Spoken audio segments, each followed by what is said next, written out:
Bonjour et bienvenue dans cette formation du langage Python. Aujourd'hui, nous allons voir la méthode readline pour lire un fichier. Alors, je possède un fichier nommé mon fichier.txt qui contient le contenu Python est un langage de programmation de haut niveau, etc. Et un fichier Python qui se trouve sur le même répertoire que le fichier texte. Et je vais taper ici un code qui permet de lire le fichier avec la méthode readline. Alors, la méthode readline, quand on l'utilise pour la première fois, ou bien dans une première instruction, il lit la première ligne. Et quand on l'utilise encore une fois dans une deuxième instruction, il lit la deuxième ligne. Et ainsi de suite jusqu'à la dernière ligne. Donc, si j'utilise la méthode readline dans une première instruction, printf, ça permet de lire la première ligne.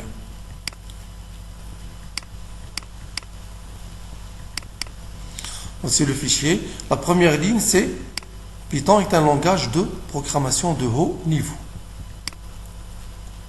Regardez, quand j'exécute, il lit la première ligne. Python est un langage de programmation de haut niveau. Voici la première ligne. Quand j'utilise la même instruction, bien la même méthode dans une deuxième instruction, il va lire la deuxième ligne. Regardez, Python est un langage de programmation de haut niveau. Python a été créé par Guido van Rossum en 1991. Regardez, la première ligne. Et la deuxième, c'est Python a été créé par Guido van Rossum en 1991. Et ainsi de suite jusqu'à la fin. Si je veux lire la troisième ligne, Python est un langage open source, j'utilise encore une fois la même instruction. printf.readline. J'exécute. Voilà, ça lit la troisième ligne. Alors, je souhaite maintenant lire toutes les lignes du fichier. Imaginez par exemple que vous avez un fichier qui contient des milliers de lignes. Je ne vais pas utiliser cette instruction-là, printf.readline, 1000 fois. Donc, ce n'est pas pratique. Donc, je dois utiliser une boucle. J'utilise la boucle while 1. Le 1 veut dire vrai, c'est-à-dire while true, c'est-à-dire tant que c'est vrai.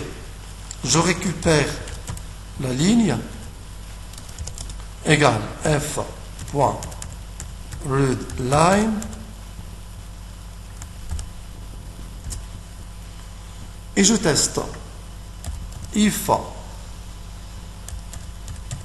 ligne différent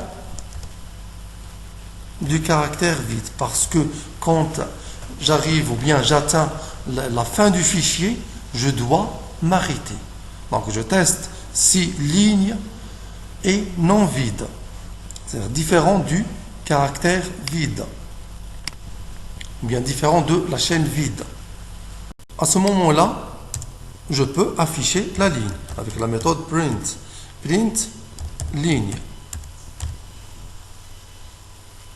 Et la boucle va s'arrêter lorsque la ligne devient vide. C'est-à-dire, quand j'atteins la fin du fichier, la boucle s'arrête. Voilà, ça m'affiche le résultat. Donc, je peux effacer.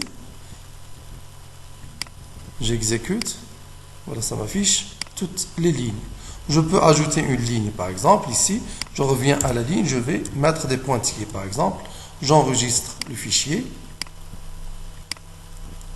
j'exécute, voilà, ça m'affiche la quatrième ligne qui contient des points.